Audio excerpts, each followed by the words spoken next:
Shalom, selamat malam. Bersama saya Yosia Arifin. Renungan malam ini dari Pendeta Dr. Erastus Sabdono berjudul Satu-satunya Harta.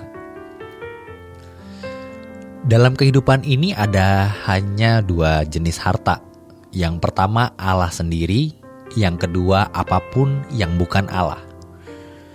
Bicara mengenai apapun yang bukan Allah ini yang jadi masalah karena kalau orang yang menjadikan objek itu sesuatu yang baik, maka dia jadi manusia yang baik.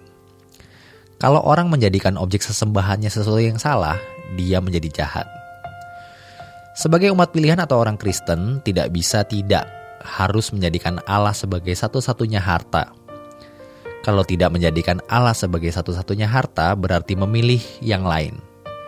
Orang seperti itu berarti tidak memosisikan dirinya sebagai anak Allah, bukan anggota keluarga kerajaan Allah, bukan mempelai Kristus. Mengapa demikian? Karena orang Kristen sebagai anak Allah memang ditetapkan untuk hanya menjadikan Allah sebagai satu-satunya harta. Hanya dengan bersikap ini, yaitu seseorang menjadikan Allah sebagai satu-satunya harta, maka barulah orang itu menjadi umat pilihan Allah yang benar, menjadi anak-anak Allah atau menjadi mempelai Kristus. Makanya tidak heran kalau orang percaya itu dituntut sempurna seperti Bapa, sempurna serupa dengan Yesus. Orang yang tidak menjadikan Allah satu-satunya harta tidak mungkin sempurna seperti Bapa dan tidak semungkin serupa dengan Yesus. Orang percaya tidak dikehendaki memiliki harta kecuali Allah sendiri. Itulah sebabnya firman Tuhan mengatakan bahwa kamu bukan milik kamu sendiri. Kita tidak dimiliki diri kita, berarti kita tidak memiliki apa-apa. Makanya di dalam Lukas 16 ayat 12 dikatakan hartamu sendiri itu bukan di sini, bukan dunia ini. Jangan mengingini. Tuhan Yesus juga berkata kumpulkan harta di surga, bukan di bumi. Apakah dengan begitu kita tidak perlu mencari uang? Harus. Karena firman Tuhan mengatakan baik kamu makan atau minum atau melakukan segala sesuatu, lakukanlah semua itu untuk Tuhan. Bekerja, pacaran, menikah, dan punya anak, semuanya untuk Tuhan. Ini yang disebut dengan mengumpulkan harta di surga. Ironis, standar ini sudah hampir hilang. Melalui renungan harian ini kita mau kembali ke jalan ini. Kita tidak boleh memiliki harta kecuali Tuhan. Jadi kalau kita mencari uang, bisnis, karir, studi, kuliah, jadi sarjana, mendapatkan pangkat, gelar, semua harus dipersembahkan untuk Tuhan. Bisa dimengerti kalau kehidupan orang percaya harus didasarkan pada prinsip asal ada makanan dan pakaian cukup. Yesus sendiri menjadi teladan kita, mengatakan serigala mempunyai liang dan burung mempunyai sarang, tetapi anak manusia tidak mempunyai tempat untuk meletakkan kepalanya.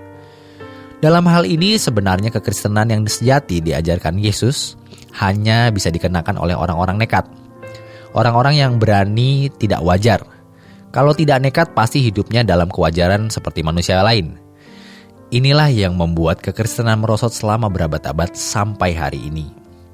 Kalau seseorang tidak mengenal Elohim Yahweh, tidak mengenal keselamatan dalam Yesus Kristus, tidak dituntut memiliki kehidupan seperti orang percaya ini, yakni menjadikan Elohim Yahweh satu-satunya harta. Maka kita jangan berpikir dan berpandangan bahwa orang di luar Kristen pasti memiliki pengertian dan sikap yang salah mengenai harta.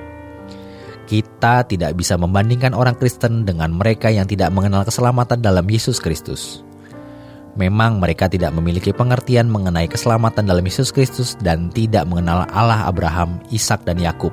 Tetapi bukan tidak mungkin dan faktanya demikian, tidak sedikit yang memiliki filosofi-filosofi yang tidak menjadikan harta materi dunia sebagai nilai yang tinggi. Dalam kenyataan hidup kita dapat dijumpai orang-orang yang rela tidak menjadi kaya secara harta materi, rela tidak memiliki harta dunia, rela melepaskan semua gemerlap dunia, menjadi orang-orang sederhana atau menjadi orang-orang yang benar-benar miskin.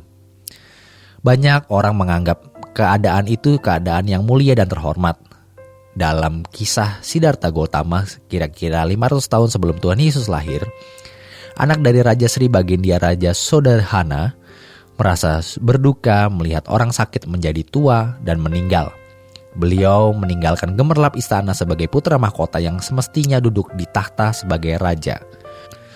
Kemudian, ia menjadi seorang yang tidak berharta sama sekali demi menjadi atau mencapai Buddha, yang artinya seseorang yang memperoleh penerangan yang sempurna. Tindakan atau perilaku ini diikuti oleh para pengikut-pengikutnya selama ribuan tahun dan eksis sampai hari ini. Manusia, siapapun yang tidak menjadikan harta duniawi atau materi sebagai sesuatu yang bernilai, dapat menjadi manusia yang berhati luhur, mengasihi sesama, dan benar-benar menjadi manusia yang memanusiakan orang lain. Menjadi perenungan bagi kita semua, kalau orang di luar Kristen saja bisa tidak menjadikan harta sebagai nilai tertinggi, mengapa kita tidak bisa? Kalau pengikut Siddhartha Gautama menjadi jejak sosok yang mereka junjung, yang menjadi panutan dan teladan hidup, maka kita sebagai orang percaya tidak harus mengikuti jejak Yesus. Jejak Yesus yang menjadi panutan dan teladan hidup kita. Bagaimana Yesus memandang atau bersikap terhadap harta, materi duniawi, itulah pandangan dan sikap kita. Jika tidak demikian, maka berarti kita bukan pengikut Kristus, atau kita bukan orang Kristen. Allah menjadi harta kita. Hal itu membangun sikap hidup dan perilaku yang nyata-nyata akan dilihat dan dirasakan oleh orang. Makanya kita melihat diri kita sendiri dan merasakannya dulu. Kalau kita tidak melihat dan merasakannya sendiri, kita tidak bisa. Kalau orang nuraninya sudah mati, ia tidak bisa melihat dirinya dengan jujur dan tidak merasakannya selesai. Dia akan menjadi serigala bagi sesamanya. Makanya kita temukan orang-orang Kristen yang kejam, bengis, jadi serigala bagi sesamanya itu. Kita bukan orang yang sudah suci, tapi kiranya kita adalah orang-orang yang sungguh-sungguh berjuang untuk terus meningkatkan kualitas hidup. Demikian renungan pada malam hari ini. Selamat beristirahat. Tuhan Yesus memberkati.